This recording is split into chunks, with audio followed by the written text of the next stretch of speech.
বছরের শিশু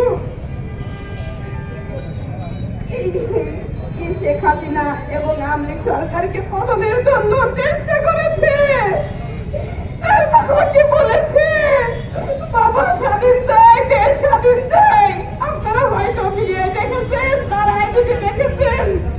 আমি ওটাকে আপ্রাণ চেষ্টা করেছি দেশকে স্বাধীন করার জন্য, সমাজকে প্রতিষ্ঠা করার জন্য। কিন্তু এখনো চাই আমি আমার হাজবেন্ডকে, আমার সন্তানের পিতাকে ফিরিয়ে পেতে চাই এবং আন্দোলনে আমি আবার যদি সে বেঁচে থাকে আমি আবারও তাকে আপ্রাণ চেষ্টা করবো পাঠানোর জন্য। কিন্তু তাকে ফিরিয়ে দেওয়ার চেষ্টা করেন আপনারা।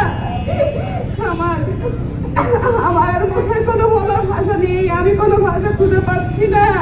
আমি শুধু তাকে চাই এবং তাকে সুস্থভাবে যেন আল্লাহ ফিরিয়ে দেয় আপনাদের সামনে, এবং আপনারা আবার যেন তাকে ময়দানে সেই সঠিকভাবে আগের মতোই যেন ফিরে পান এবং সে আগের মতোই সততার সাথে যেন কাজ করতে পারে। এই বলে আমি আমার বক্তব্য সংক্ষিপ্ত করছি।